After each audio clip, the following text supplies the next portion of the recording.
Hello everybody, this is Gareth Cahoon Speaks back here with another video, and as you can see I've got a rocket coming into my noggin, but if you'd like to look me up at my ministry or the charities that I support at Gareth Cahoon Speaks, or GarethCahoon3 at gmail.com on PayPal, or I'd like you to sit to the subscribe bar, give me a thumbs up if you like the video, or hit the notification bell to be notified when I post my next post.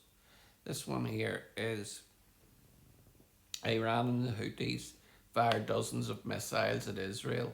The IDF strikes back at Iran in defiance of Trump's pressure. IDF confirms airstrikes on Iranian petrochemical facilities.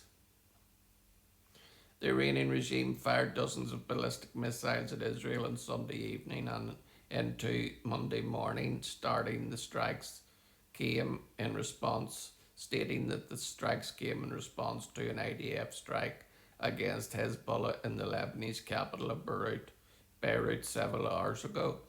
After intense discussions and despite US President Donald J. Trump publicly urging Israel to not retaliate, the Israeli government instructed the military to launch several strikes in Iran overnight, targeting military sites as well as petrochemical facilities. For the first time in about 2 months, sirens alarms were triggered across broad swathes of Israel as Tehran launched missiles at northern, central and southern Israel on Sunday evening. On Monday morning, the regime's Houthis terror proxy in Yemen joined in and launched a ballistic missile at Israel, although it was shot down before it could do any damage. At the time of publication, it was reported that the dozens of missiles had been largely intercepted or fell in open areas. There were no reports of injuries or major damage directly caused by the strikes. Israel officials told media outlets that Jerusalem expects the fighting to continue for several days at least, and that it could expand to a full-scale resumption of war against Iran. The IDF Home Front Command issued new security instructions on Sunday evening, raising the alert level in the entire country and cancelling school and educational activities. Workplaces are allowed to operate only if they have shelters nearby.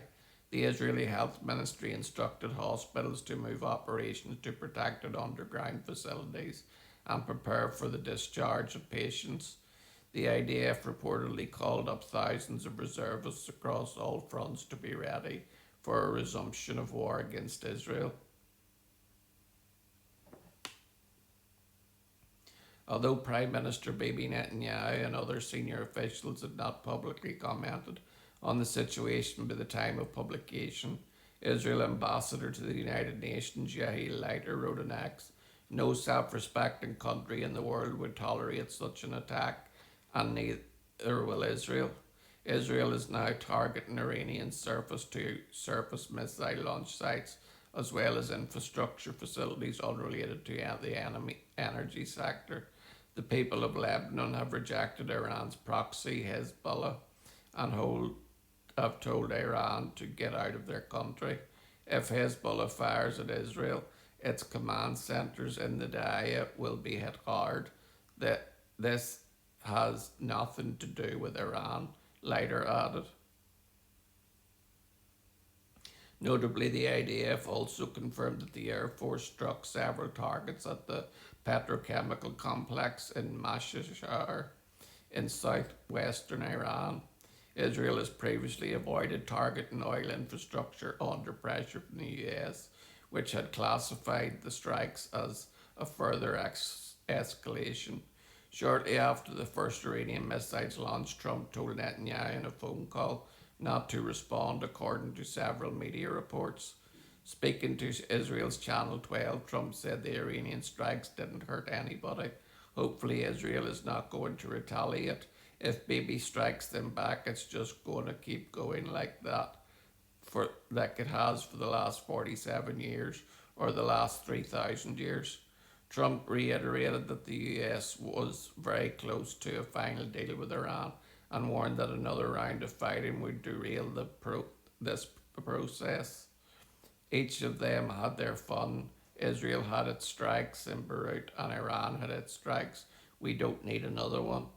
A US official told the news outlet Axios that Netanyahu pushed back during the conversation with Trump, but ultimately pseudo agreed to delay strikes on on Iran. Nevertheless, the IDF later carried out its operation. Shortly after the last waves of strikes, the Houthis launched a ballistic missile at the greater Tel Aviv area, their first since the ceasefire began on April 8th. The Houthi military spokesman Yahya Saree later announced that the attack was launched in the name of the principle of the unity of the fronts and in response to Israel's strikes in Lebanon, Iran, and Gaza. He also announced an effective blockade of the Bab el Mandeb Strait in the Red Sea, warning that the Houthis would target any vessel linked to Israel. Please take a moment and join others who are praying for Israel at this very moment by adding your light on Live Prayer Map with a simple click at prayforisrael.live. Shalom, Maranatha, and Hallelujah.